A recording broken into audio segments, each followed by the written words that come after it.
República de Cuba, Miguel Díaz-Canel Bermúdez. Señor Secretario General, señor Presidente, vivimos tiempos inciertos. Bajo el impacto demoledor de una pandemia que ha agudizado las inequidades estructurales y la crisis global, el papel del multilateralismo y de las Naciones Unidas resultan cada vez más importantes y la cooperación internacional ha sido insuficiente. La aplicación de recetas neoliberales durante décadas ha reducido las capacidades de los Estados para atender las necesidades de sus poblaciones. Los más vulnerables han quedado desprotegidos, mientras las naciones ricas, las élites y las transnacionales farmacéuticas incrementan sus beneficios. Unir esfuerzos y voluntades por el bien de la humanidad hoy no solo resulta urgente, es moralmente impostergable. Más de 4,5 millones de personas han muerto por causa de la pandemia que ha empeorado las condiciones de vida en el planeta. Sus secuelas e impacto en todas las sociedades hoy resultan incalculables, pero ya se sabe que no serán efímeros. Lo afirma el informe sobre los Objetivos del Desarrollo Sostenible 2021, en tanto la Organización Internacional del Trabajo prevé que en 2022 existan en el mundo 205 millones de personas desempleadas. A la vista de todos, ya está seriamente comprometido el Objetivo de Desarrollo Sostenible de erradicar la pobreza para el 2030, fecha para la que se proyecta una tasa de pobreza mundial del 7%, es decir, alrededor de 600 millones de personas. En este desolador contexto, las vacunas contra la COVID-19 fueron la esperanza. Más de 5.000 millones de dosis habían sido administradas globalmente en agosto de 2021. Sin embargo, más del 80% de ellas se aplicó en países de ingresos medios o altos, cuyas poblaciones representan mucho menos de la mitad de los habitantes del planeta. Cientos de millones de personas en países de bajos ingresos aún esperan su primera dosis y no pueden estimar siquiera si alguna vez la recibirán. Mientras esto sucede, resulta inconcebible que en 2020 el gasto militar mundial fue de casi $2 billones estadounidenses. ¿Cuántas vidas habrían salvado si esos recursos se hubieran destinado a la salud o a la producción y distribución de vacunas? Las posibles respuestas a esa pregunta pasan por un cambio de paradigma y por transformar un orden internacional profundamente desigual y antidemocrático que antepone el egoísmo y los intereses mezquinos de una minoría a las legítimas aspiraciones de millones de seres humanos. No nos cansaremos de repetir que deben cesar el despilfarro de los recursos naturales y los irracionales patrones de producción y consumo del capitalismo, depredadores del medio ambiente y causantes del cambio climático que amenaza la existencia de la especie humana. El esfuerzo debe ser colectivo, pero los países desarrollados tienen la obligación moral de asumir la más alta responsabilidad por ser los principales causantes de la situación actual y disponer de los recursos para ello. Hay que luchar porque prevalezcan la solidaridad, la cooperación y el respeto mutuo si se quiere dar una respuesta efectiva a las necesidades y anhelos de todos los pueblos y preservar lo más valioso, la vida y la dignidad humanas. Nuestros pueblos tienen derecho a vivir en paz y seguridad, al desarrollo, al bienestar y la justicia social. Una Organización de Naciones Unidas revitalizada, democratizada y fortalecida está llamada a desempeñar un papel central en este esfuerzo. Señor Presidente, bajo el liderazgo y con la instigación permanente de los Estados Unidos, se está promoviendo un peligroso cisma internacional. Con el pernicioso uso y abuso de las medidas de coerción económica devenido instrumento central de la política exterior de los Estados Unidos, el gobierno de ese país amenaza, extorsiona y presiona a estados soberanos para que se pronuncien y actúen contra aquellos que identifica como adversarios. Exige a sus aliados construir coaliciones para derrocar gobiernos legítimos, incumplir compromisos comerciales, abandonar y prohibir determinadas tecnologías y aplicar medidas judiciales injustificadas contra ciudadanos de los países que no se les someten. Suele usar el término comunidad internacional para definir al pequeño grupo de gobiernos que acompaña sin cuestionar jamás la voluntad de Washington. El resto de los países, la inmensa mayoría de esta organización, parece que no tenemos cabida en la definición de comunidad internacional que preconiza Estados Unidos. Es un comportamiento asociado a la intolerancia ideológica y cultural con una marcada influencia racista y propósitos hegemónicos. No es posible ni aceptable que se identifique el derecho al desarrollo económico y tecnológico de una nación como una amenaza, como no es posible cuestionar el derecho de todo Estado a desarrollar el sistema político, económico, social y cultural soberanamente elegido por su pueblo.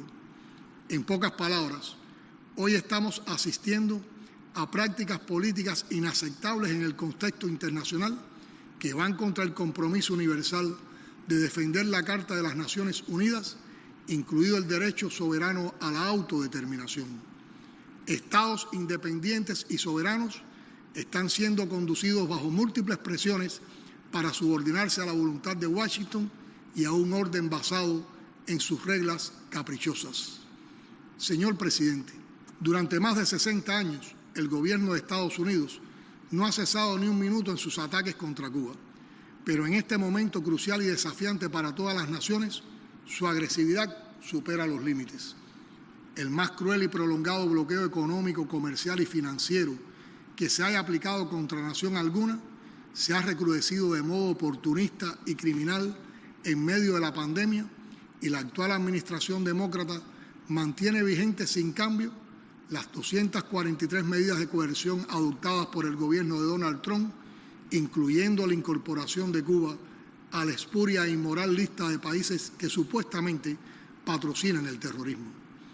Es en ese contexto que se lanza contra nuestro país una guerra no convencional a la que el gobierno estadounidense dedica de manera pública y notoria fondos multimillonarios mediante campañas de manipulación y mentiras que emplean las nuevas tecnologías de la información y otras plataformas digitales para proyectar interna y externamente una imagen absolutamente falsa de la realidad cubana, sembrar confusión, desestabilizar, desacreditar al país y justificar la doctrina de cambio de régimen.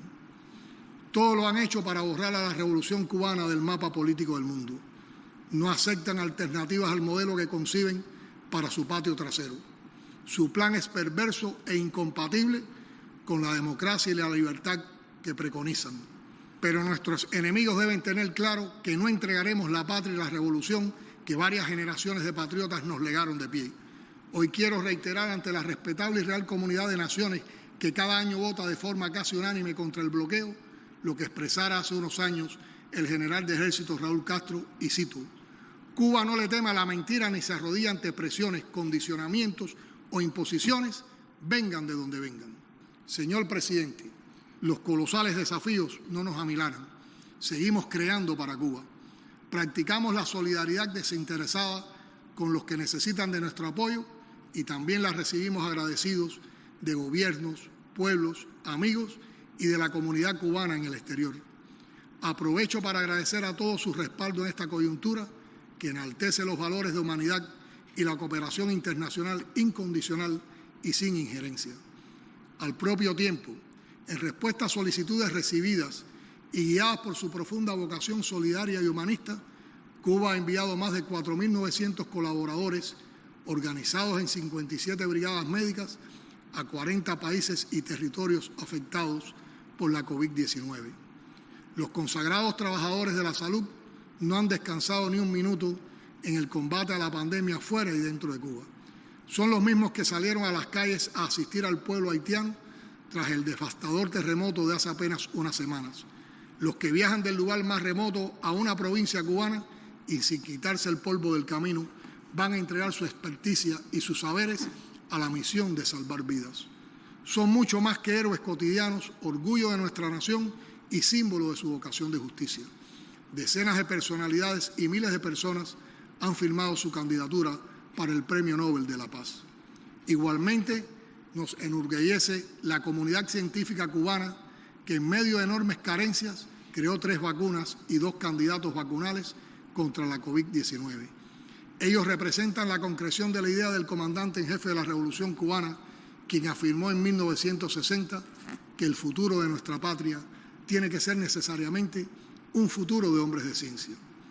Gracias al apoyo de nuestras mujeres y hombres de ciencia y del personal de la salud, en los primeros 10 días del presente mes se habían administrado más de 15,8 millones de dosis de las vacunas Abdala, Soberana 02 y Soberana Plus, y un 37,8% de la población cubana tenían completado el esquema de vacunación.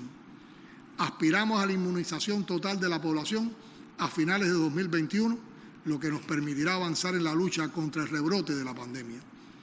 Señor presidente, ratificamos la aspiración de total independencia para nuestra América y de ser parte de una región latinoamericana y caribeña económica y socialmente integrada, capaz de defender el compromiso de la proclama de América Latina y el Caribe como zona de paz frente a las pretensiones de reimponer la doctrina Monroe y la dominación neocolonial. Nos oponemos a los intentos de desestabilizar y subvertir el orden constitucional y la unión cívico-militar y destruir la obra iniciada por el comandante Hugo Chávez Frías y continuada por el presidente Nicolás Maduro Moros a favor del pueblo venezolano. Ratificamos que la República Bolivariana de Venezuela contará siempre con la solidaridad de Cuba. Reiteramos nuestro firme respaldo al hermano pueblo nicaragüense y a su gobierno de reconciliación y unidad nacional, dirigido por el comandante Daniel Ortega, que defiende valiente y dignamente sus logros frente a las amenazas y acciones injerencistas del gobierno de Estados Unidos. Acompañamos a las naciones del Caribe en su reclamo de justas reparaciones por los horrores de la esclavitud y la trata de esclavos. Apoyamos su derecho a un trato justo, especial y diferenciado, indispensable para enfrentar los retos derivados del cambio climático, los desastres naturales, el injusto sistema financiero internacional y las difíciles condiciones que impone la pandemia de COVID-19. Reafirmamos que el hermano pueblo de Puerto Rico debe ser libre e independiente luego de más de un siglo sometido a la dominación colonial. Nos solidarizamos con la República de Argentina en su legítimo reclamo de soberanía sobre las Islas Malvinas, Georgias del Sur y Sandwich del Sur y los espacios marítimos circundantes. Reiteramos el compromiso con la paz en Colombia. Estamos convencidos de que la solución política y el diálogo entre las partes es la vía para alcanzarla. También demandamos el cese de la injerencia externa en Siria y el pleno respeto a su soberanía e integridad territorial, al tiempo que apoyamos la búsqueda de una solución pacífica y negociada a la situación impuesta a esa hermana nación. Reclamamos una solución justa, amplia, integral y duradera al conflicto en el Medio Oriente, que pasa por el fin de la ocupación israelí de los territorios palestinos usurpados y el ejercicio del derecho inalienable del pueblo palestino a construir su propio Estado dentro de las fronteras anteriores a 1967, con su capital en Jerusalén Oriental. Condenamos las medidas coercitivas unilaterales impuestas a la República Islámica de Irán. Reafirmamos nuestra invariable solidaridad con el pueblo saharaui. Condenamos enérgicamente las sanciones unilaterales injustas contra la República Popular Democrática de Corea.